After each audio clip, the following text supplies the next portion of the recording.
What's up, everybody? Welcome back to another live stream. Today we're gonna do a little bit. We're gonna do things a little bit differently. We're not gonna be working on our project like usual. I wanted to take a break, and instead talk about some games I've been playing recently. I wanted to take some time every once in a while to call what I call a design dissection. Kind of talk about the games I've been playing, the features of that game, the mechanics of that game, what I thought about them, how I engage with them.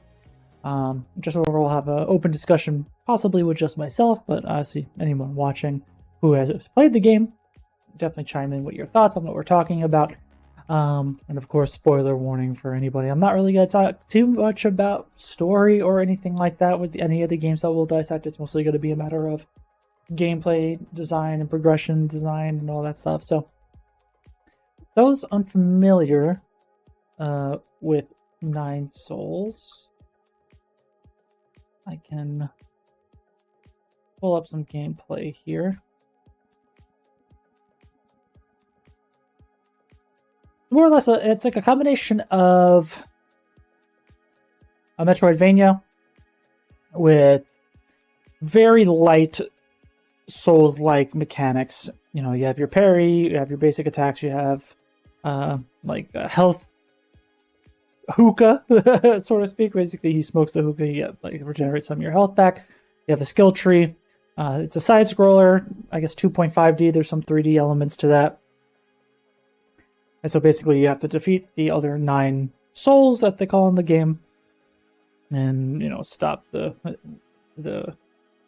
stuff that's happening. I won't spoil the stories or anything like that, but more or less, you got this kind of gameplay. You have some movement mechanics that you would see in Metroidvania, but also like some of the combat parry-based mechanics of Souls-like. You also have your arrows, like he's using there. You have different types of arrows. You have your basic attack. You have a charged attack. You have a parry. You can deflect. You have these charges. I think it's called. I don't know if it's called talisman or not, but I thought that was a cool mechanic. But so more or less, this is the gameplay. For those unfamiliar. Overall, I recommend it. I'd give it like 9 out of 10. I enjoyed it very much. Maybe closer to an 8. There are some parts that I didn't like. And the stuff that I didn't like were just like really small sections of the game. There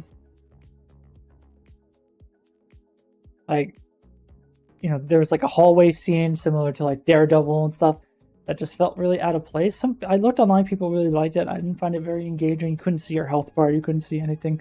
So it was kind of a twist on the mechanics of everything you've been working on, but I don't think it was a necessary twist. But yeah, let's talk about Nine Souls, right? So the way I'm going to break this down is holistically through sticky notes for the time being, and then we'll talk about things deeper. So when it comes to combat, let me just make a new text for it.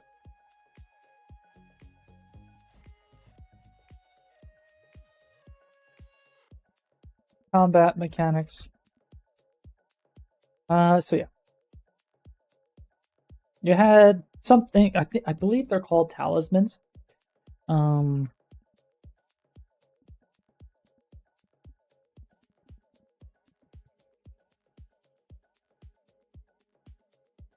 Reddit post on talismans, how talisman system works. And yeah, there's direct damage and internal damage. I think that's also something that Lives of P does. I just finished Lives of P as well. But yeah, let's just throw as many references as we can.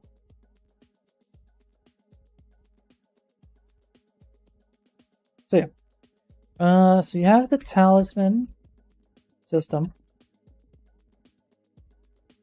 and yeah, the talisman is basically what we saw in this video, where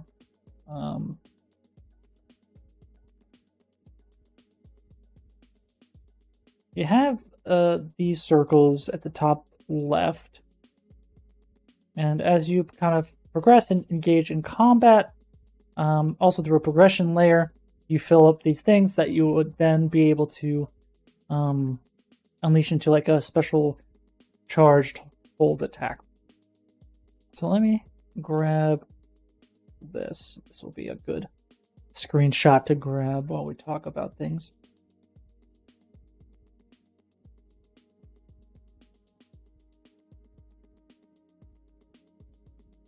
So yeah, the talisman system. It's a basic builder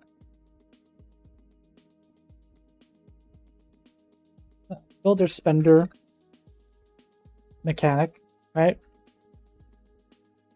As you deal damage, you'll fill up these orbs, and then once you reach the max, you can then do a charge. Not really a charge attack, I think it was with right bumper. And basically you can dash through an enemy, and I think there's different forms of the talisman system too, where like depending on the type you have, you can hold and charge. You can be, I think, just fluid. You just dash once and it just will release on its own. I forget some of it. I should have taken better notes, but this is what we're talking about here today anyway. So basic builder spender mechanic, but with optional variations for different playstyles and benefits, I'd say.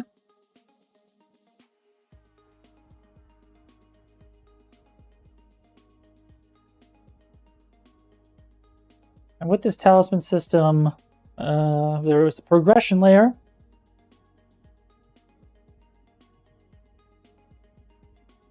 So basically, you can unlock more talisman orbs, I guess is the word.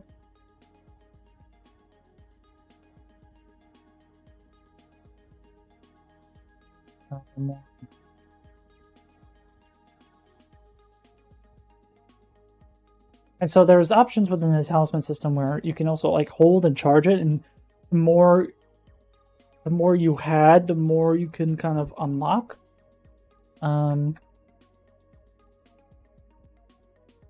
So build mostly via parries. Also through, I don't know if it was actually done through damage or dealing damage. Now let's look. 9 souls. How to gain talisman, I think.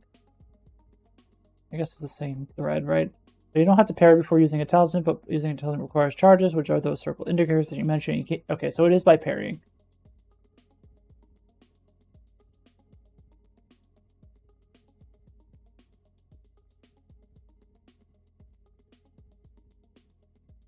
And then there was different types of talismans. Yeah, I should use dark mode. Sorry, I'm sure it's making your eyes bleed. I don't know, can I unlock dark mode? Yeah, everything's dark mode.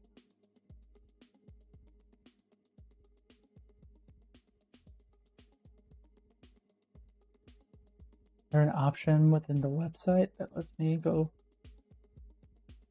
for start page? There you go. Sorry. Hopefully that's better. And I can zoom in a little bit. So there's different types of talisman types, like water flow. But yeah, let me figure this out. 9 souls, talisman, explosion types.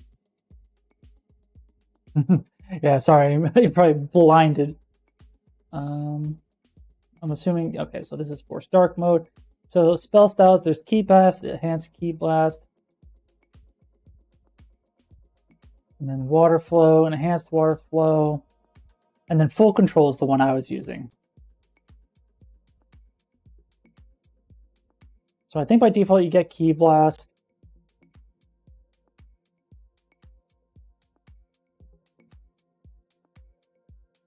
And then you have, so what was Water Flow? So Water Flow causes talismans to detonate automatically, removing the need to hold the button. Okay. Okay, so so basically Ki Blast and Full Control needs you to hold down for as long as you need. So like, but the Full Control lets you control based on how long you've held it. and then you need to release it from what it's saying, which I remember as well. So let's just grab these images. So I never really engaged with water flow, I don't think. Key Blast is the default one. Let me grab a more unified screenshot of that.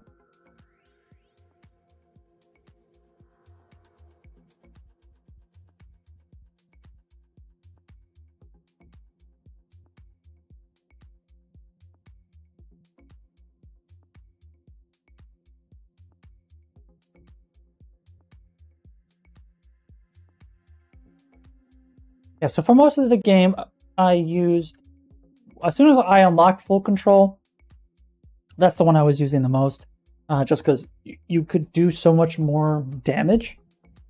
But obviously, it was a risk reward. The longer you hold it, the more susceptible you are, especially during large boss fight or big boss fights, to get hit and possibly get interrupted. There's ways to kind of work around that through the Jade system. But we'll talk about that later. So talismans are filled via parry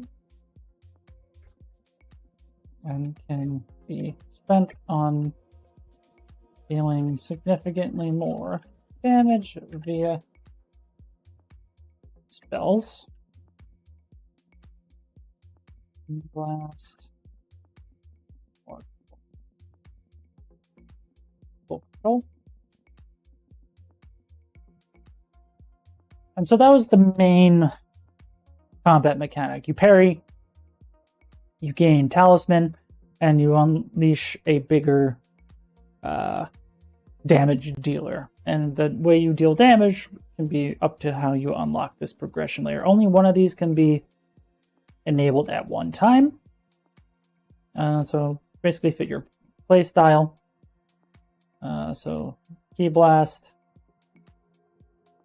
This one was hold plus auto detonation, if I can spell. I think this is no holding required.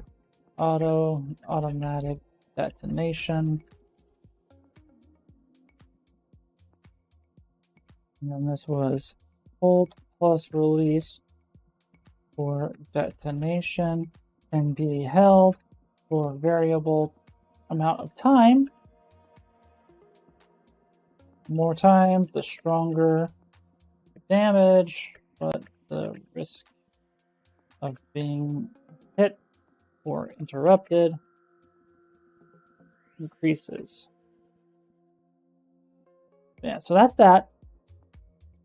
I liked it a lot. You know, I'm a fan of any sort of builder spender, and the fact that they only let you gain this talisman through parry makes you want to, well, it kind of quote unquote forces you to engage with the parry system. Otherwise, you're at a pretty severe disadvantage, and the game kind of teaches you the importance of parries. And there's only some parts of the game. I forget how the story and the general kind of progression worked, but at a certain point you unlock because there's no blocking. Like if you mistime a parry, it becomes, I believe, internal damage, which can be then restored, I think, also by either parrying or dealing damage. So again, kind of circling back to the parry as the central mechanic. But we'll get there in a second. And so yeah, you can unlock more talisman slots. I forget how many in general. But yeah, I'm trying to remember the other one. So 9 souls, hold parry, I think is how I can describe it. And, you know, let's link this too.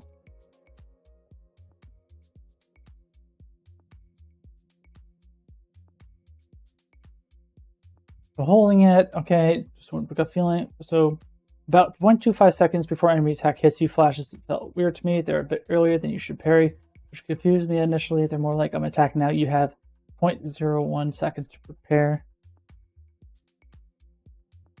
So they say about 0.25 seconds before an enemy attack hits you. Yeah, imperfect parries is what they call it. You take internal damage instead of actual damage. All right, it recovers on its own, but then getting hit will then take away all your internal damage. Do they have a name though?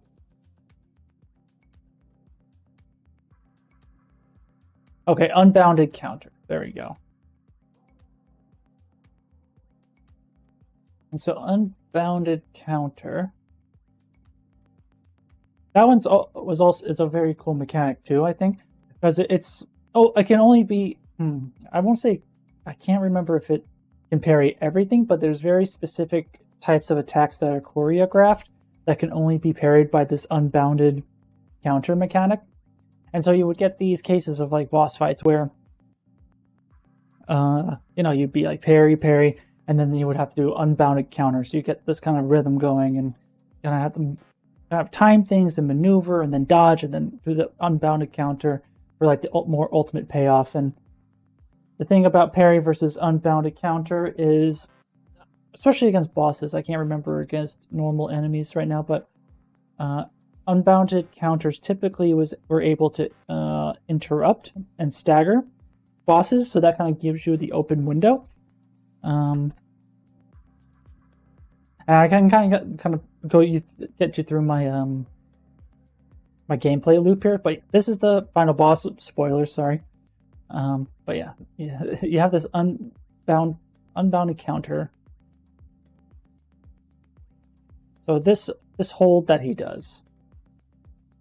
So you hold and then you let go. So it seems like you can actually unbound counter all these attacks, which I didn't know. So that's good to know.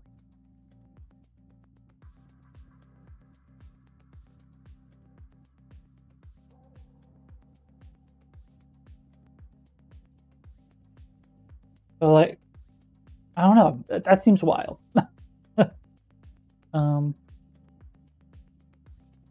But yeah, basically you hold and then you release at the right time. So it takes a couple seconds to charge, but then when you release, if you time it correctly, you're able to basically counter these uncounterable, unparryable attacks. So basically this maneuver he's doing here, when you hold and then let go, you do this unbounded counter.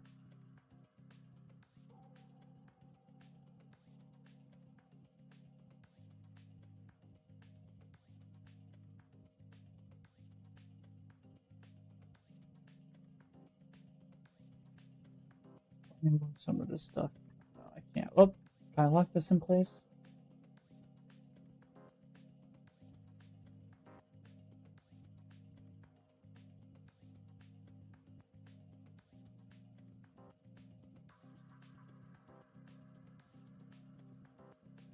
I don't know if that's how you spell talisman, but we'll just go with it.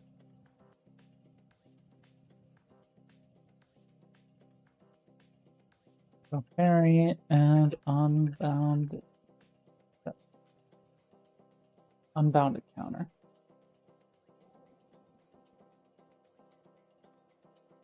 We got that, right? So again, parries are pretty straightforward.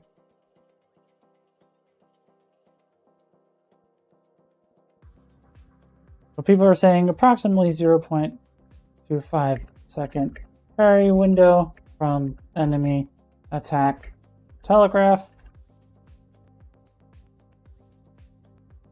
I don't know if it's by default or if it's a progression layer you can lock in the tree, this perk system, or perk tree, skill tree.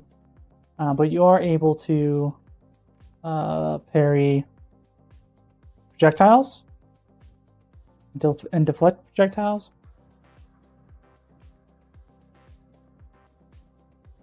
Players can parry projectiles. Can't remember if by default or through skill tree.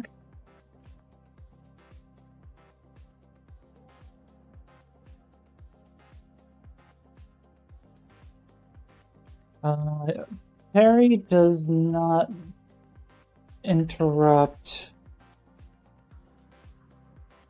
enemies. I don't know if again, let me look at some gameplay because I can't remember, because I know for sure for bosses parries don't explicitly interrupt the enemy, and I don't, there's definitely no like posture there. I guess there's sort of a posture bar of sorts. I think it deals internal damage.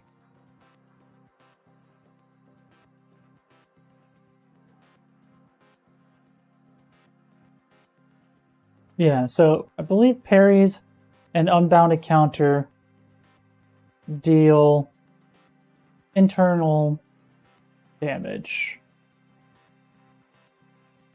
I don't know if it really interrupts.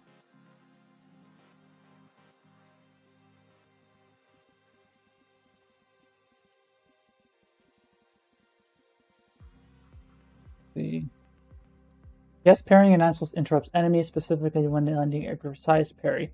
A 0.133 second window. You have my sincere apologies for that bit about Lady Ethereal at the start of this video, and you should probably head out before I start showing footage of the final boss. Cool? Cool. Let's get started. So, Nine Souls parry. How does it work? Well, it's as simple as facing your opponent, tapping L1 right as their attack lands. Oh yeah, let's watch through this one. Let's get started. So, Nine Souls parry.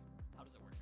Well, it's as simple as facing your opponent, tapping L1 right as their attack lands, and boom, you've prevented all damage from the attack. The parry window itself is rather small, but it's followed by a roughly half-second window where you can imprecise parry, where you'll take some internal damage. So they're saying half-second. Internal damage will regenerate over time, and it can't kill you. So as long as you parry within a little over half. Yeah, that's true. Yeah. You'll never die. Instantly, you can see how this could have a massive effect on the game. A spammable, decently long move where you're basically immune to damage is kind of insane. And to see how the developers balanced it, we need to take a look at the enemy design. By most massive effect. Yeah, so if you look at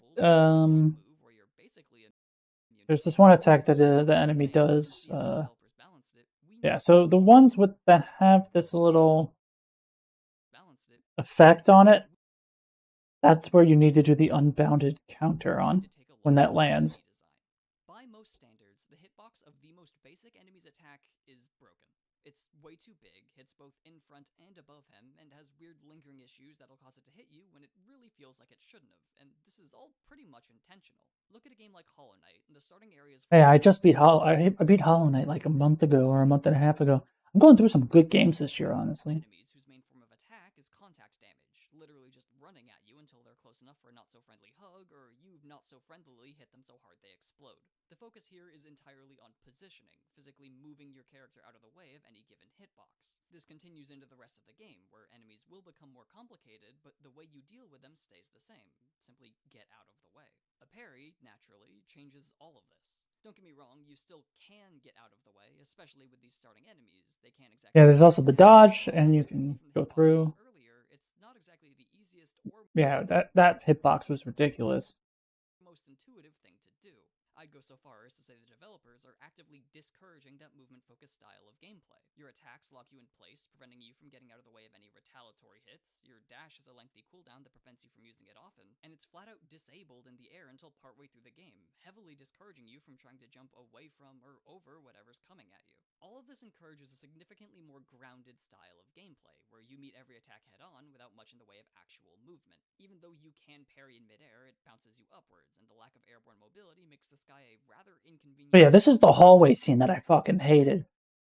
All the UI is gone, and all these enemies are surrounding you. It was maybe I didn't like it because it was like it gave me that feeling of like panic, you know. I just don't like that feeling. After all, if you don't force players to get used to the parry in the starting areas, how can you expect them to adapt once it becomes required? Towards the end of the game, there are attacks that, as far as I'm concerned, cannot be dodged with any level of reliability. Rapid screen-covering swipes and slashes that just can't be efficiently avoided without a truly insane amount of effort. It's in these fights, though, that I think Nine Souls truly shows off what makes it special. It becomes a sort of rhythm game, requiring precise timing as you hit the parry button in time to a telegraphed or. That's definitely how I felt towards the end, being in a very hardcore rhythm games. But like the last few bosses felt like that. But that doesn't stop it from feeling any less good a parry, desperately trying to shield yourself from unfamiliar attacks, building up that internal damage until a hit finally sneaks its way through. But after enough attempts, some attacks might as well not exist with how easy they are to counter with a single press of a button. This is the true strength of a parry. From the Souls games to Street Fighter, parries have always been a way to show mastery, to prove that you have not only figured out how to deal with your opponent's attacks, but And yeah, this to prove that you have not only like that unbound encounter. See how it interrupts? to prove that you have not Let me just grab a screenshot of that. So yeah, it's useful as hell against bosses. Honestly, it's good. It's good, like especially at a certain point in the game once you unlock that ability. Because like yeah, it's at some point in the game you unlock it. But as soon as you get the unbound encounter, like all the bosses use that mechanic in some way, and it basically challenges you to find that rhythm of like parrying, dodging, air dodge, and they have this one mechanic. I think it's a skill you learn, or it's a jade, where you can hold right trigger and go down, and basically instead of floating in the air, your character kind of shoots down straight so you can land. Because when I was playing, and maybe I'm wrong, but that unbound encounter you can't really use mid-air. I know this other video we were watching kind of says otherwise, but I found that especially during the last boss, I'm parrying, I'm in the air, and then I know an unbound encounter is required coming up, and so while I'm in the air, I shoot down, land, and then I charge the unbound encounter, and I get the counter like just in the nick of time. Or at least that was the timing that it felt was pretty good. Yeah, it's definitely more like Sekiro in that sense. It's very much like Sekiro. Except there's no posture gauge or anything like that, but parry does influence the overall damage that you can end up doing. Because like if you notice during this unbound encounter, you deal a little bit of this internal damage, and basically that internal damage stacks up, and once you use this talisman key attack, the spell attack, it deals significantly more damage. It does that damage plus additional, so the payoff is even greater. only figured out how to deal with your opponent's attacks, but you've also memorized the exact timing of every single hit. Yeah, you'll see here when he does this key blast, like look at all of that damage that he does from that key blast. Basically, it took the chunk of internal damage and then like maybe some modifier to the base damage. Like it's a huge payoff. And he uses the what's the one called? He uses the same one I was using, the full control. Because when you have the full control, you have these orbs that go around the character. It's like, let me play it in slow mo.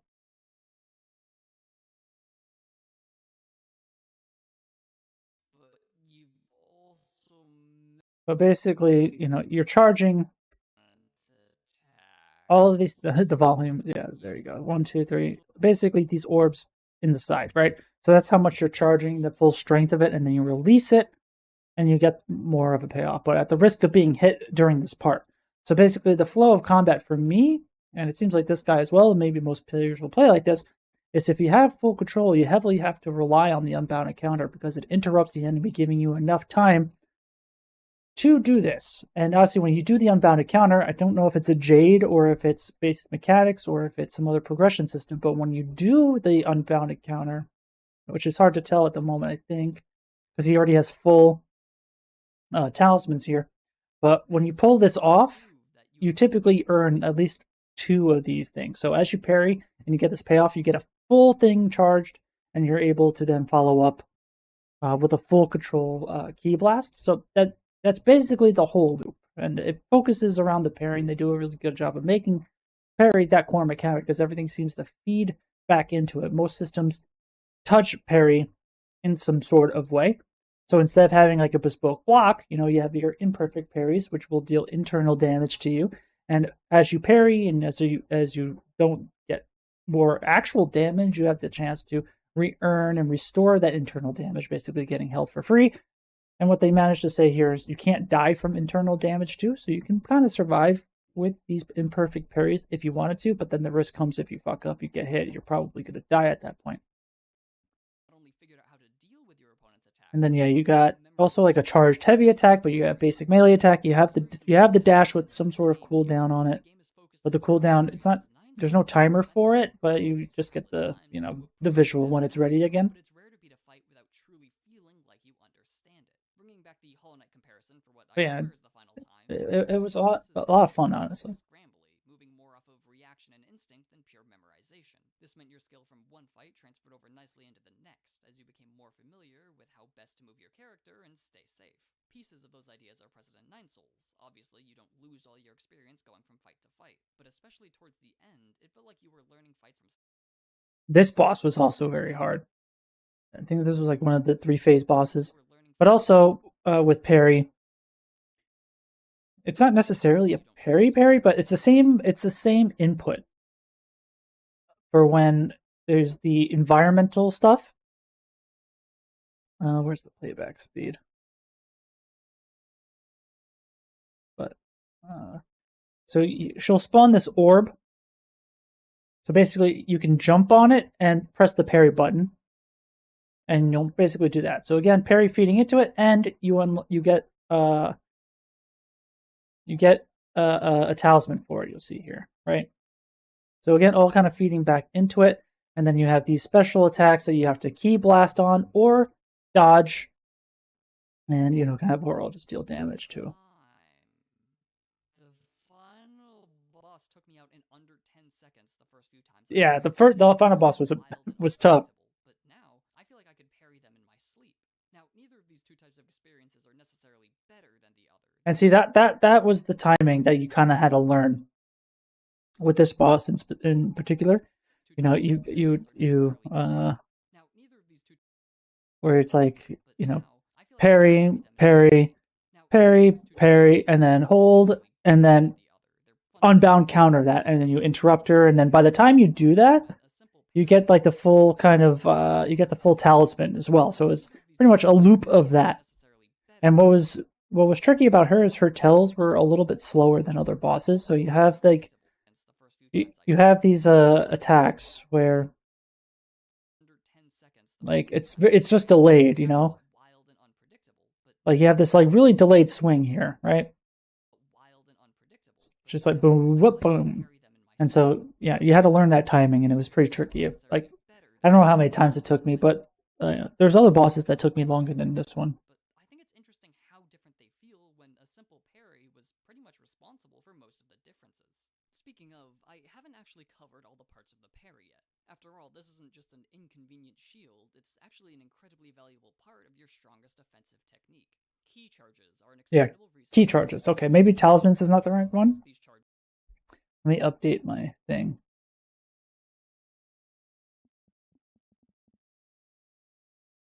Can be spent on a special dash that, when passing through an opponent, applies a talisman that can be exploded after the dash finishes, dealing significant damage and one-shotting many of the early game enemies. While the parry itself might be the most impactful addition to the game, and is definitely responsible for the unique way this game feels, it's the key charge system that actually lets it feel good.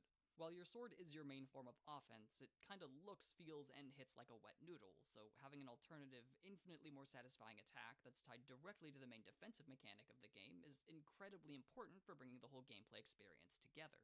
It also enhances the flow between defense and offense, with the smooth transition between the parry and the talisman application clearly defining when it's your turn or your enemy's. You'll also be trying to get extra sword swipes in whenever you can find the opportunity. Yeah. And then you also have like this arrow, which was like kind of last resort, because like, you had different types of arrows too. Not only is this dash not invincible, it also locks you in place as you detonate the talisman, preventing you from accessing your parry. And we've already established the nightmarish hitboxes this game likes to pull out, especially once you get the upgraded version that lets you dump even more key charges into a single explosion. Timing becomes incredibly important. Using this attack without any sort of plan is likely to get you hit, but not using it at all will... Oh yeah, and there's also parts where the enemy turns green. Timing becomes incredibly important. See, yeah, like here. When an enemy's like this, did I piece this into the document? I did.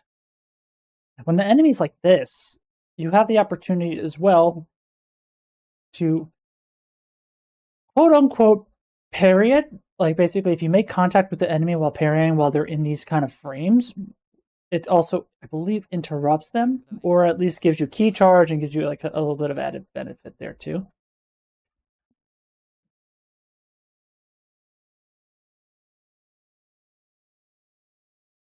Which is super nice too. And I think that's what is also the beauty of this kind of enemy design, where in addition to them, basically you can use their attacks against them in every sense of it, right? I don't think there was like the only times enemies felt unfair is when things just were too overwhelming. Like there's never, and maybe this is the case with at least well-designed bosses across the board, but there was never an attack that you couldn't do anything against, like actively, to use to your own advantage. Sometimes you would choose to dodge because that was the safest option. So you kind of exuded the price on yourself to say, hey, I'm not going to get any potential offensive benefit from this because I'm too unsure of the attack. So I'd rather play it safe, avoid the attack entirely in order to have pattern recognition on what the enemy's doing, rather than risk either an imperfect parry or just getting damage entirely. And so, again, the only times where it felt unfair was when it was kind of overwhelming, like this one boss. Do they have? I remember we were looking at it here. There's this boss where each stage like adds more copies of her, so it just became a lot of different things happening on screen at once. So you kind of had to like pick your battle of like, am I going to dodge this just so I can then unbound counter something else coming up, or do I risk parrying it because I need to be kind of prepared for another parry, or it was pretty tough. I think that was the toughest one for me. The flow between defense and offense, with the smooth transition between the parry and the talisman application clearly defining when it's your turn or your enemy's. You'll also be trying to get extra sword swipes in whenever you can find the opportunity, but this two-step process is what forms the backbone of almost every encounter in the game. Of course, this flow wouldn't be nearly as defined if using key charges wasn't as risky as it is. Not only is this dash not invincible, it also locks you in place as you detonate the talisman, preventing you from accessing your parry, and we've already established the nightmarish hitboxes this game likes to pull out. Especially once you get the upgraded version that lets you dump even more key charges into a single explosion, timing becomes incredibly important. Using this attack without any sort of plan is likely to get you hit, but not using it at all will massively decrease the amount of damage you do. This acts as a second layer to your analysis of enemy attack patterns. Not only are you timing the attacks, but you're also timing the gaps in between, looking for a chance to use your harder hitting ability. And it is hard. Yeah, look how much damage that dealt.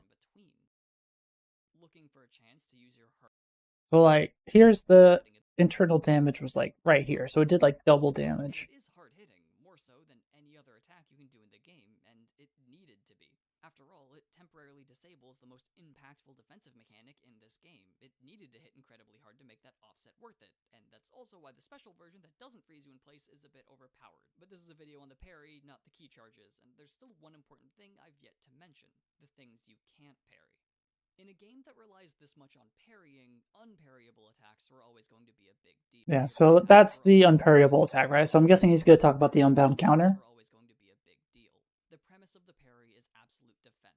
You'll never get hit, never take a single point of damage as long as your timing is good enough and your finger doesn't cramp. This is fine, but if the only two verbs in this game were parry and attack, the gameplay would be at risk of becoming repetitive, and my finger would be at risk of falling off. Adding dodge into the mix provides some much needed variety, even if it isn't optimal 99% of the time.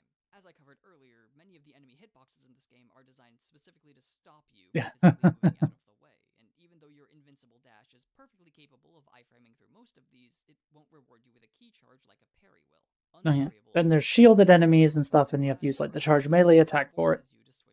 As you probably figured from the name, any attempt at parrying will fail miserably. Yeah, so basically that's interesting too, because like the game teaches you to dodge these unblockable crimson attacks, and then later introduces a parry mechanic to counter it as well. So it's interesting that they tell you to dodge it until you get that attack, or until that counter.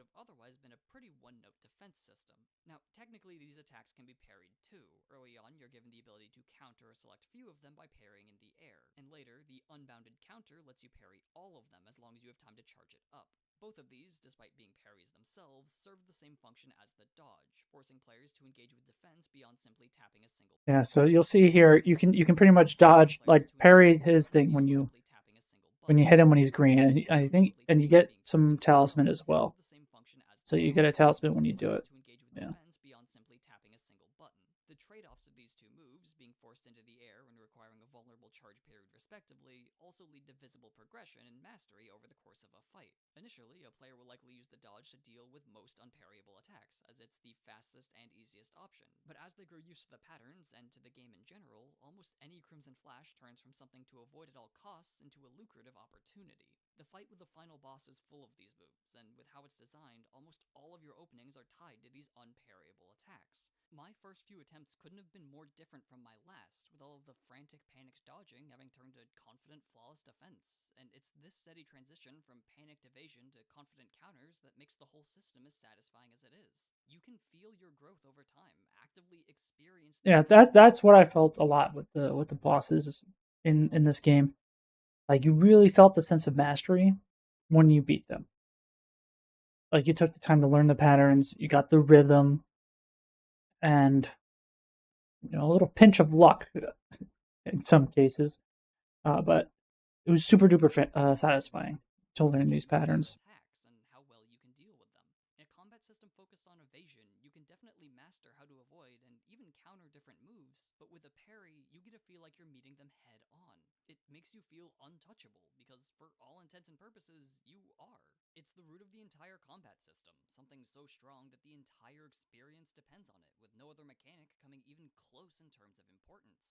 Having such a dominant mechanic can be a blessing or a curse. Basing almost every aspect of your combat around a single button means the enjoyment of that combat lives and dies on that button alone. But in this case, with this parry... Yeah, see, this is what you do in desperation. This is exactly what I did. But I had a different type of arrow. But I was like, oh, they're low on health, I'm going to just shoot arrows and kill them because I don't think I'm going to make it. This video doesn't really have a thesis or anything. There's no neat summary statement for me to tie up. Yeah, so definitely check out this video if you're interested in Nine Souls parrying mechanics. But yeah, super, super cool. So parry does... parry sometimes does.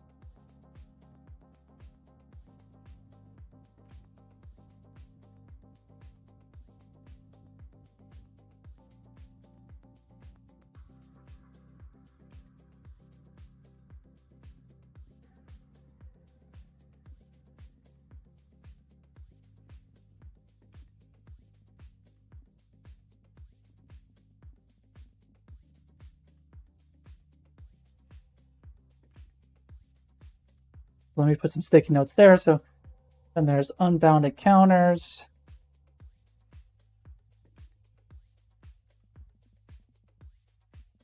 So I believe unbounded counters can be used against normal attacks as well, but their primary use is against these crimson attacks. I'm just annoying my cat, so...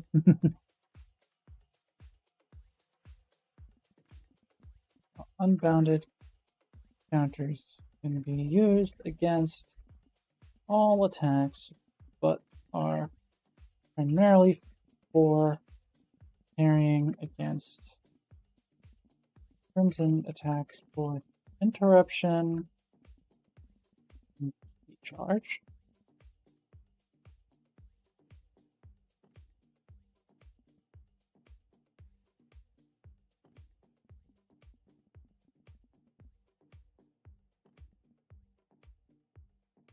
Both these mechanics reward players with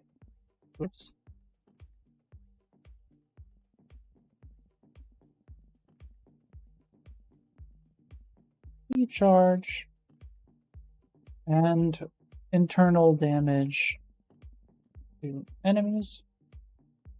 And yeah, the enemy design too had, I think, decent variety.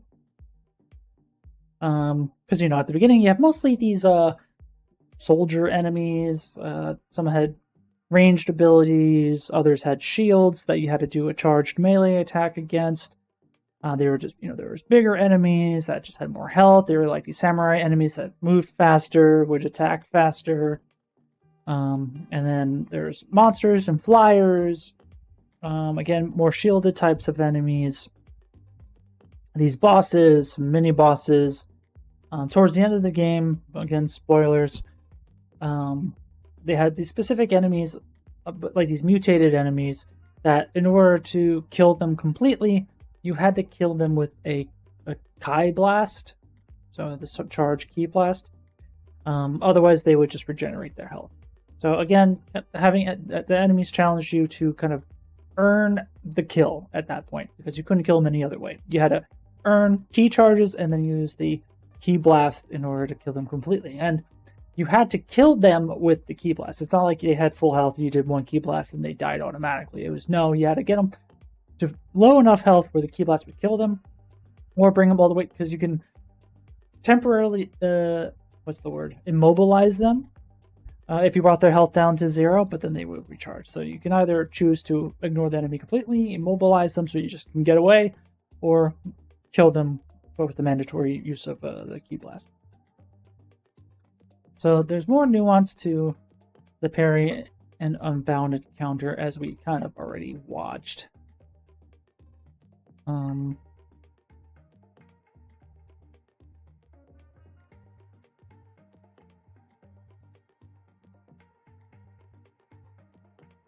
Just organize our thoughts for a second.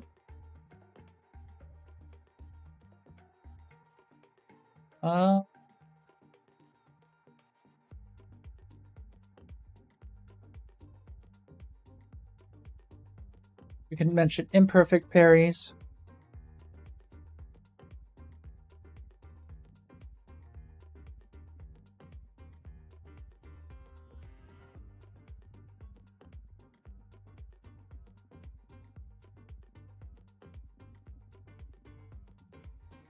Will cause internal damage instead of true damage.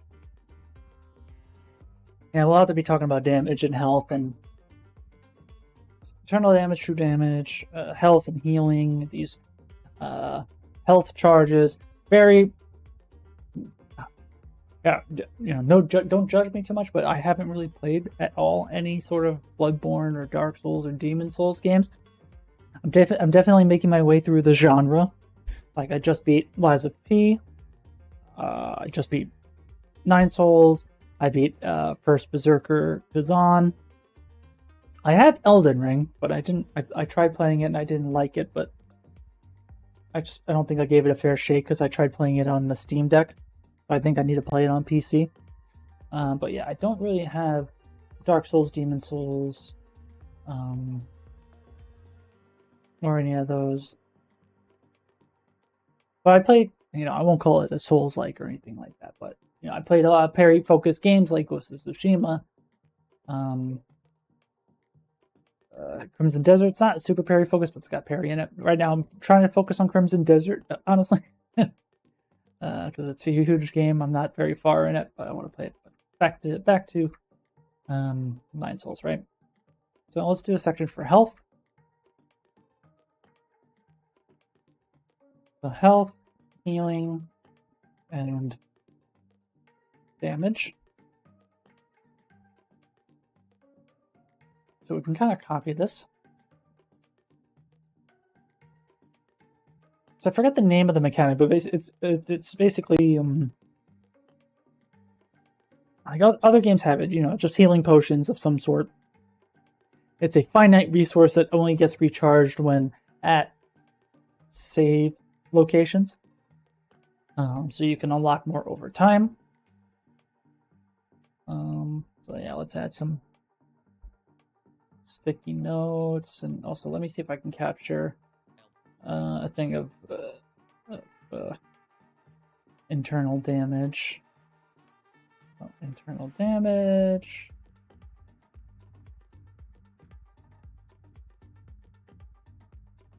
Oops. Example, yeah, there it is up here.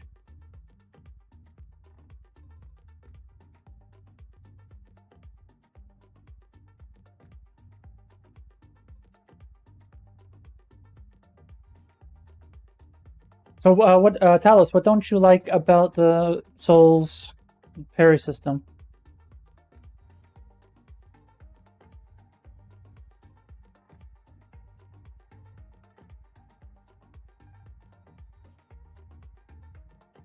I guess something to also mention too about this parry system, which I'm assuming you already gathered from the gameplay, but parries, with the parries not interrupting enemies, you know, there's a lot of emphasis on parry timings and stuff like that.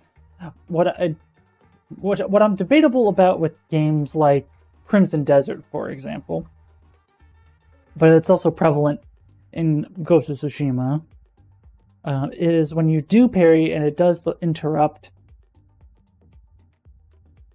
it's a very binary, like, I don't know how I want to phrase it, but a very binary situation where it's like, if I parry, I get this reward, just downright. You know, obviously there's timing involved, there's perfect parry, there's normal parry, especially in the context of Ghost of Tsushima and probably Ghost of Yotei. I haven't played that one, where you can parry and it's just a deflect, and sometimes there's attacks that you can't just parry and you deflect. But then there's other ones where you do the perfect parry, it does the full interruption, you get the slow-mo, you get the special effects, and you get the attack and everything. Liza P's Perfect Guard is a better system, but Liza P bosses has some weird collisions and didn't feel rewarding enough to use parry. Honestly, let me see if I can find this video.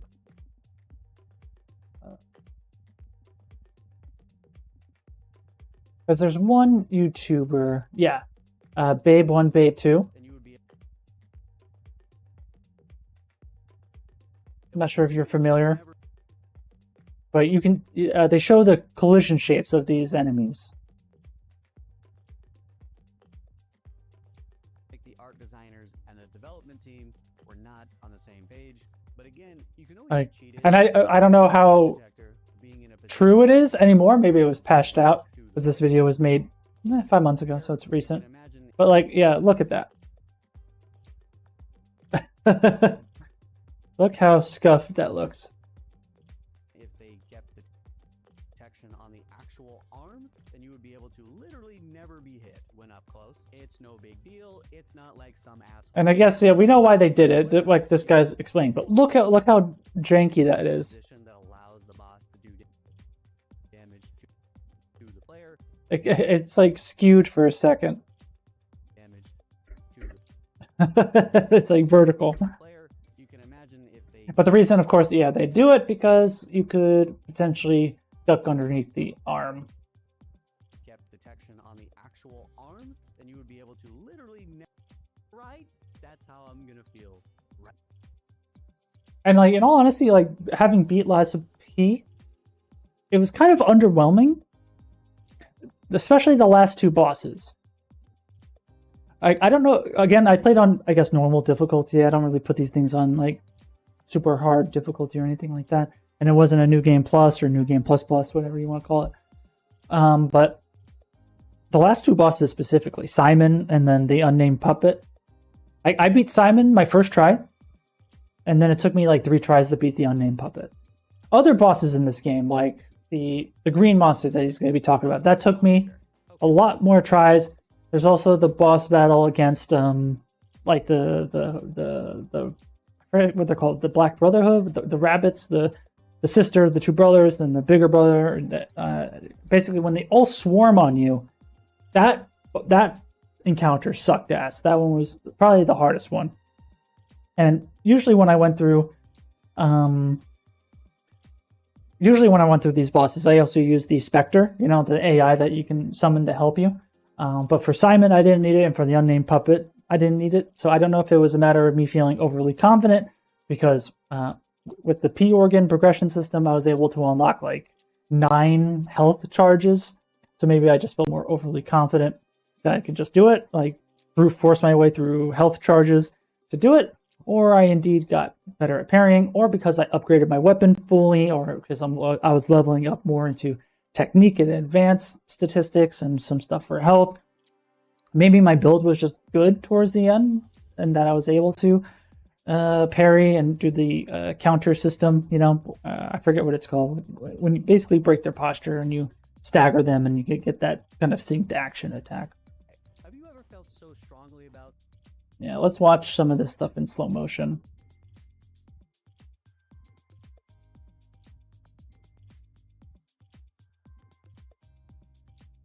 So that looks reasonable.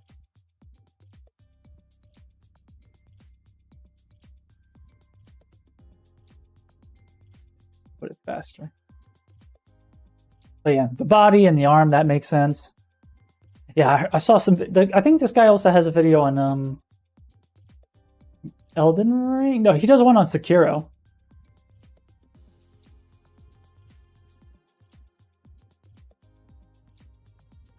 I should have spelled his name right. So there's Dark Souls hitboxes.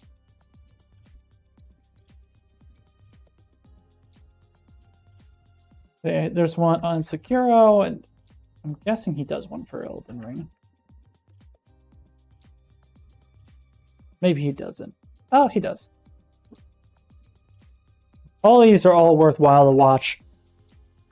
It's really fascinating to see how they handle collisions in these types of games where, like, the feeling is meant to be so precise, you know? And sometimes they just scuff some of these things.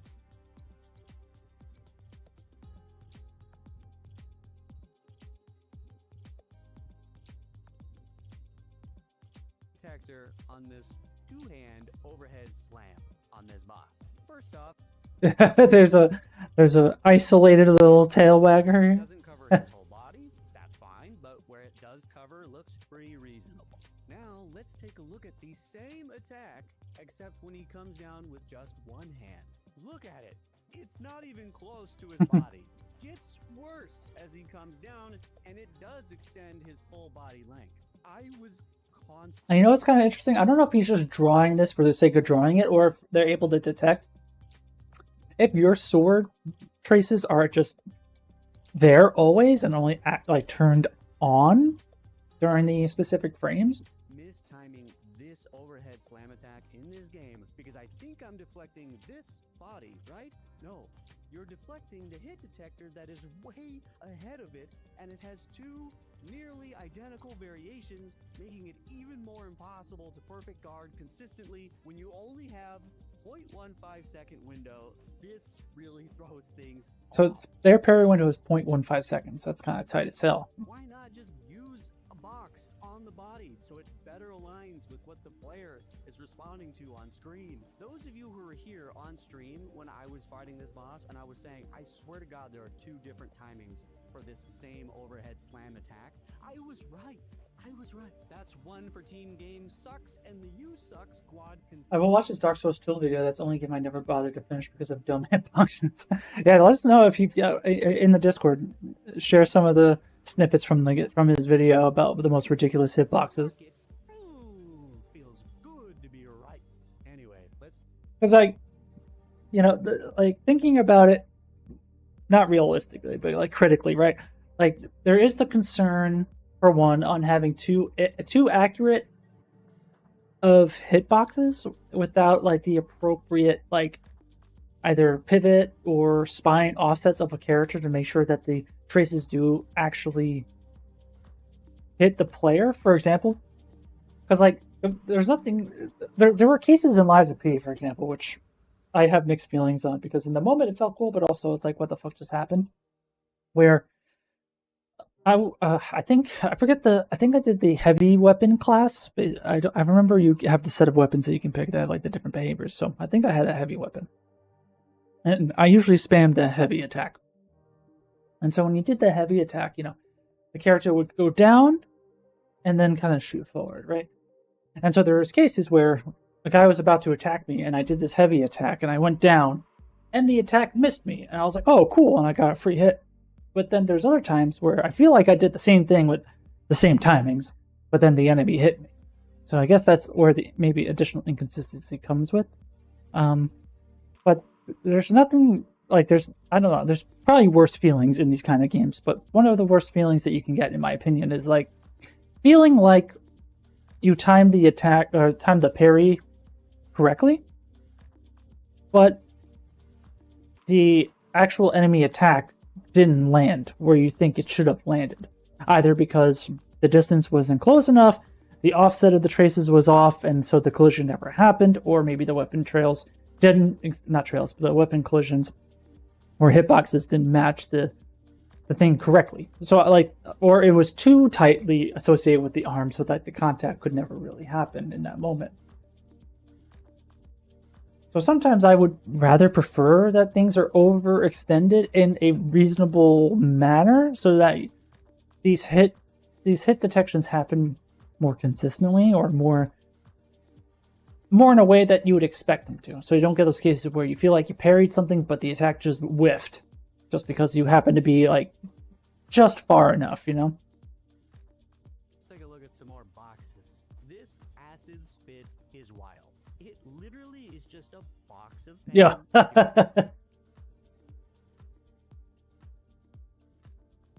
If you don't know Dark Souls 2, watch the 40-second video titled The Hitbox. Dark Souls is ridiculously bad. I am so down for that.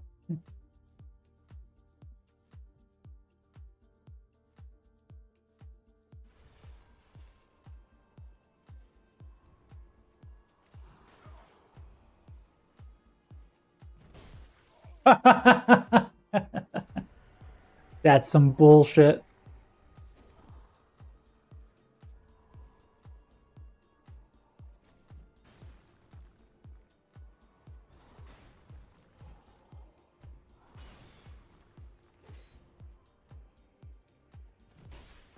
That piercing attack is ass. The same thing happened twice in a row. Oh, what a beast. I'm loving everyone trying to teach me how to play Dark Souls based off a video I made 5 years ago. People roasting him in the comments. But yeah, look at that. That's why. I think he mentions this in another game. I think it's Elden Ring. Compare that to how FromSoft handles hit detection for these types of attacks, and you can see the difference. Like, these are definitely more reasonable.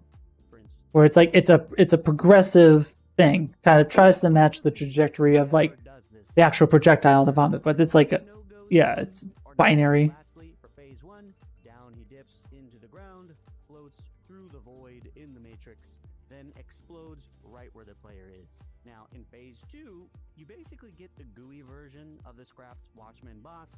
Now, what confused the hell out of me in this fight was this running and jumping sequence. To start, he just has this odd hit detector on his torso, and his legs aren't actually a threat at all, even though they're the things most often in contact with the player as he jumps over you. I was just spamming guard, assuming that he was going to be hitting me, but he wasn't. And then when he closes the sequence with a jump on the player, there's no hit detection when his metal legs literally kick you in the face. Just an AoE blast a few frames after he's landed. I was way off on like all of that on my perfect guard attempts when I fought this boss. Really weird attack. King's Flame Fuocho, I think. What's interesting to me about this boss, and I'll looking back at Lies of P, like, how long did it take me? It took me just about 20 hours, I think. 22 hours. I thought it was going to be longer. And I got about half, 50% of the achievements too. Like, so maybe I wasn't paying attention to the story well enough. But yeah, it just felt disconnected a lot of the times. Like, I didn't know really what I was doing. You know, you got the silent protagonist, you got Jiminy Cricket just saying stuff to you half the time. I think there's one section where you're like in this open battlefield and you have these like enemies that are like shooting artillery cannons at you with these like giant mechs walking around, or giant puppets, I guess. That part was so fucking annoying. I was like, is this what my life's going to be with this game? But eventually it just seemed like it got easier over time. is these swing attacks. They opted to Yeah, and to be honest, like, my hits are not much better.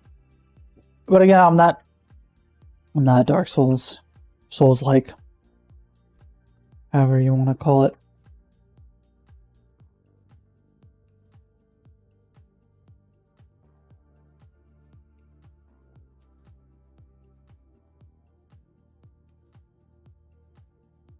Probably even too much. But yeah, the size is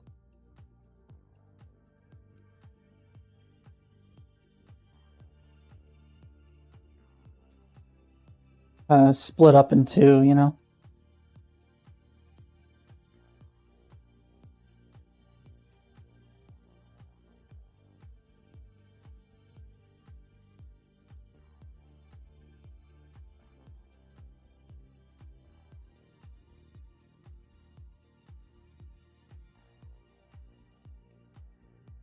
In general, yeah. Like, what's interesting about the way they do for not iframes, but the collision shapes, Detection it is just like something they just seem to turn on and off. actually entirely below his swinging arm.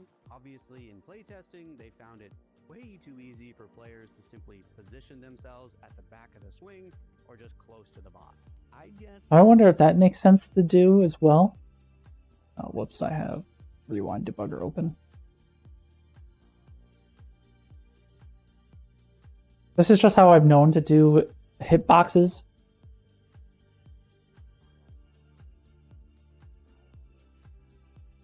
Like, I'm guessing there's just other ways to do it, right? You can just, like, the reason why there's possible concerns with doing it that way, which may not be a concern in the long run, is, you know, there could be, depending on, oh god, the cat just jumped off the thing. Earthquake. It's like, if there's possible frame drops, the collision detection could skip over a certain distance, and so you won't get the hit detected, but the cases in which that would happen are so few and far between that maybe it just truly doesn't matter for certain games, like especially if you're trying to hit the 60 FPS target with no frame drops or significant frame drops where that would this happen. was a quick fix due to time constraints.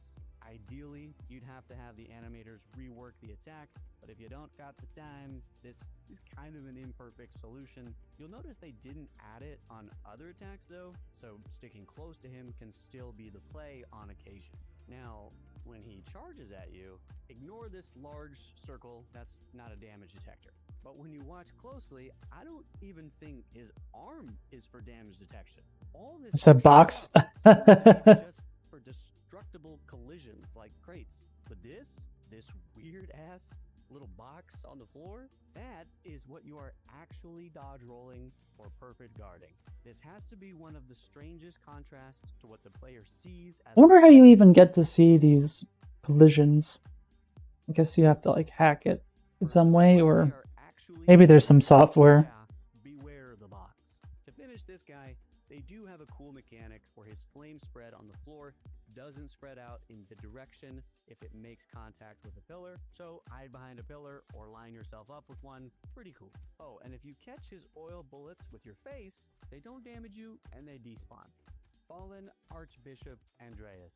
Alright, so there's a level of detail that is kind of cool on this specific attack.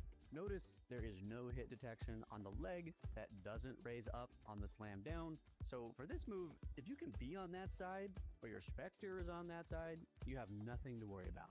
Now, where things get a little is the tongue attacks. I wouldn't advise perfect guarding these because the discrepancy in size and the fact that you can Oh, yeah. perfect deflect her light. Oh, I guess he goes over all the bosses. Best bosses for using attacks that intimidated you at first, like that long sword combo or lightning. Oh, I want to hear what he says about Simon. Simon Manus. This boss is I thought the hitboxes look like that because draw debug type is for one frame. I guess it is like that, honestly. You're probably right.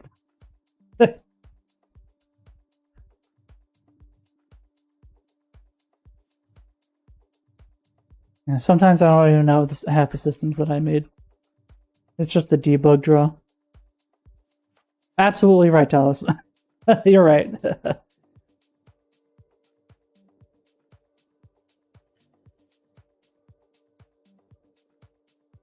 Get back to the video. Yeah, there's this extra. phase one. So yeah, this guy, first try, beat him. Essentially how you would expect. I'll show some of the most requested attacks on screen, but I do want to point out something different in Lies of P's entire combat philosophy compared to From Software's. This game allows you to breathe. You can get hit by a combo, get up, heal, and occasionally even get an attack off on a boss before they go into another attack sequence. The openings for healing, applying buffs, sharpening your weapon, everything is much more forgiving.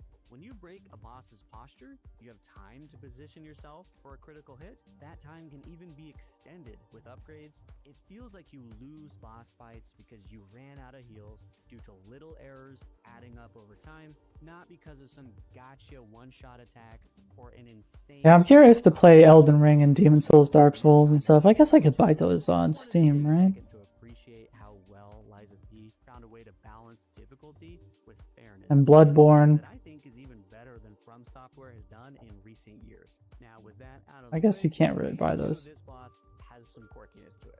Specifically, this air blast attacks large hit detector on its startup. There's really nothing on screen to support that. So you can buy Dark Souls 3 Deluxe Edition. Can you buy like all of them? And why is it still like $20? Getting certain hit detectors to appear on screen due to the nature of how the game was built, but at least this can give you a better perspective on what this final Smash. Bloodborne's PS4 exclusive. Well, I do have a PS5, so maybe I can get it. Now to close this video out, Nameless Puppet. The active hitbox for his weapon is this smaller hit detector popping in as he swings. Super precise to the model, and it's what he uses for almost all of his attacks. Honestly, everything activates as it should, and it's just a matter of learning his moveset. Super well built final boss. If I can get the animations viewable on a timetable, I think a comparison in attack timings to games like Sekiro would be good for this boss. Let me know if you would want to see a more detailed comparison when I cover the DLC of Lies of P, but for his more unique... Yeah, I'm so pissed off about the DLC for Lies of P. I don't want to go through New Game Plus to get to Chapter 9 just to access it. That was so stupid. Never gonna deal with that. So yeah, definitely a good channel, Babe 1, Babe 2. Definitely recommend him. So we got sidetracked for sure, but I really enjoy kind of talking about games like this, like the games that I've been playing. So I definitely want to kind of revisit this board and kind of talk more about this, at least while I still have the motivation to talk about Nine Souls, because I did enjoy it, and maybe do the same thing for, like, you know, have a black square for other games that I've been playing. So we would do one for like Lives of P. FromSoft does the same thing with DLC. So I heard it for Elden Ring, like the Erdtree DLC. I remember you had to be at some point in the game to do it, which, what, fuck that. Because yeah, now that I beat Nine Souls was the game I was playing on Steam Deck. So the next game that I'm going to be playing on Steam Deck that I'm currently playing is crap. What's the name of that game? I can look at it on Steam.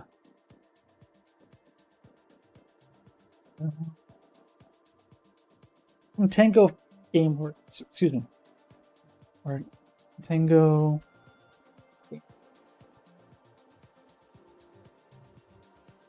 Hi-Fi Rush. So I'm currently playing Hi-Fi Rush on Steam Deck. I'm gonna slowly make my way through Horizon. I'm slowly making my way through Crimson Desert. Me and my girlfriend were playing Dispatch, or at least played at least one episode of it, but we're gonna keep playing that hopefully. And yeah, so that's what I'm currently going to be playing. But yeah, I definitely want to talk more about Nine Souls. I really enjoyed it. I think dissecting these games like this is very useful for me. And I hope it's useful for other people too. Like, I know, again, we didn't really get too far with Nine Souls, but, you know, we talked about the key charge system, how it all kind of feeds into the parry and unbound and counter systems, and how the unbound and parry system come into healing and damage. And then eventually we could talk about, like, the enemy design. We could talk about how traversal mechanics work. We could talk about the Jade system. We could talk about, in here as well, healing and health damage. The progression systems, because you can buy and find poison items to give to this one character that's in the base. to brew teas that'll make you have more health and more in your health bar. You can upgrade the potency and the number of charges for your healing. You have skills and a skill tree that adds another layer of progression. You got the jades, like I mentioned. So there's a lot to the game that I really enjoyed. So I definitely want to jump back into this. It'll probably be maybe during like Sunday streams rather than the Tuesday, Thursday streams where I want to kind of focus on the project. So just to give you a little bit of context for next time, what I'm working on right now, and I had to do not a refactor, but I had to fix some code on my side for state trees where I want to be able to have the melee and I basically have 2 weapons on the player you can unlock, and maybe from there you can have potentially multitudes of weapons, so you can switch them in and out. So you can have a basic sword and a bow and arrow, or you can have a sword and a great sword, or you can have a great sword and a spear, or a spear and a bow, or a spear and a dagger, you know, whatever the things might be. So you'll be able to interchange these weapons whenever you want and kind of construct decks and cards that feed into these mechanics as well as an additional layer of types of cards you can do. So you can, you know, have a card that lets you do a rain of arrows, and it only works when you have the bow and arrow weapon on. And so what I'm working on right now with that is being able to have a state tree, like a parent state tree that has linked assets, and being able to inject these state trees in. So right now, for example, I have this linked asset with the override for primary weapon with the melee combo base in it. But what I'm doing in the player controller for now, but it's gonna have to be some sort of weapon component that will be handling these things. What I'm doing by default in the player state tree here, I have this linked override to put in melee combo base in that same tag. This override.primary weapon, what you see here is this linked state. So right now it's none by default, and right now by default in the state tree, but then automatically when the state tree component is instantiated and it runs the logic, it injects this melee combo base. So in theory, I should still be able to do my melee combo. Let me just turn off my collision shapes too. But you'll notice if I take this out, so there's no longer a linked asset, I can no longer do my melee attacks, right? I'm clicking, I'm pressing all these buttons, not doing anything.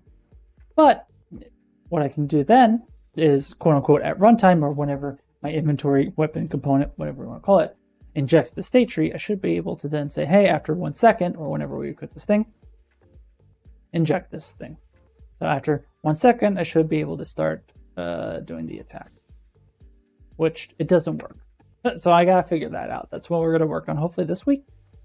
Oh yeah, I didn't put the right state tree thing. So let's try again.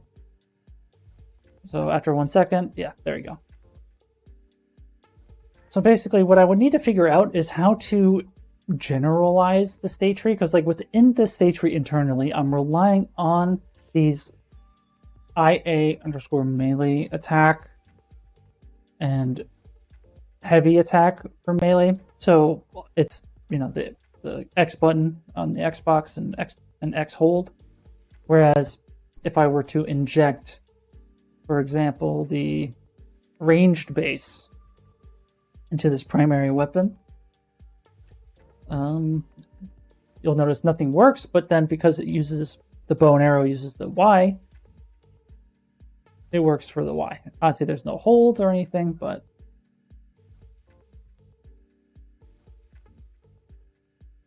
I also don't know why that holding Y tanks my frame rate.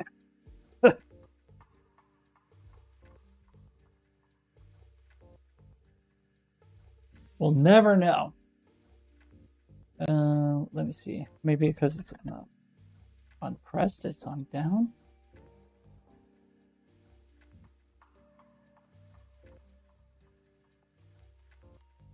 No.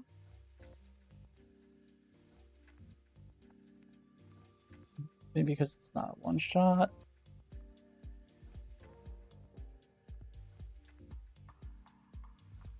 Why did I close that?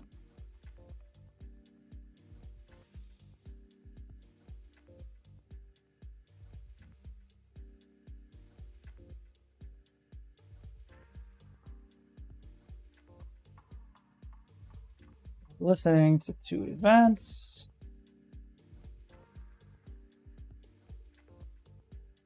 Wonder if I make this a one-shot, if it'll do anything, behave differently.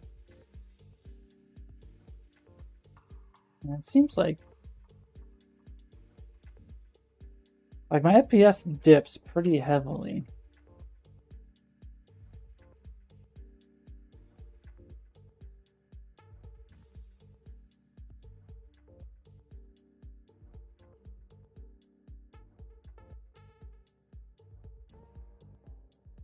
Not exactly sure why.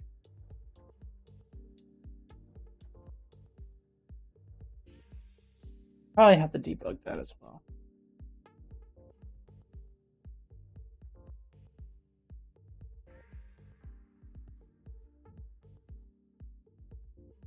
So we'll stream for a couple more minutes while we debug that.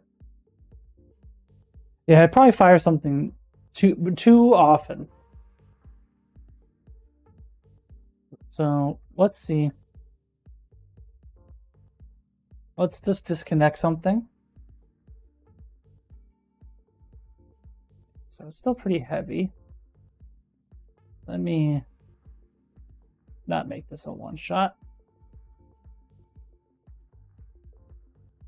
Okay, so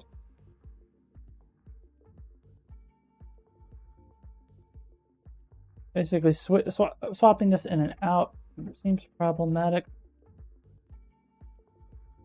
Maybe simply just toggling these things is problematic.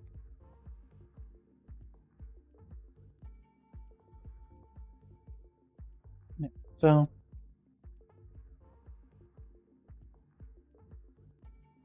even just pressing Y, it's just holding Y is causing so much problems. Why? So I'm just gonna hold it and then maybe it's in the error log. Access none.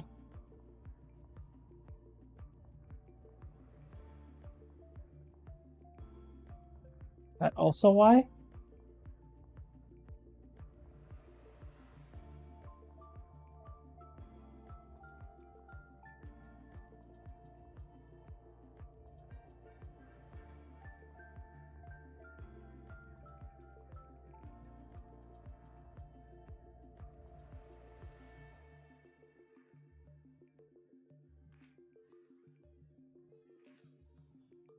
Oh, I have to build Unreal Insights. Okay. So yeah, something to figure out maybe on Thursday. So yeah, that's kind of intense.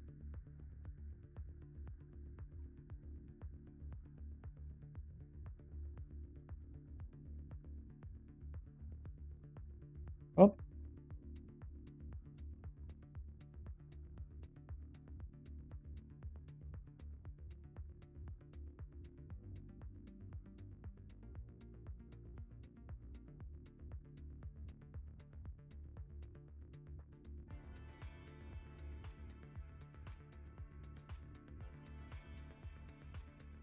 Yeah, I'll pile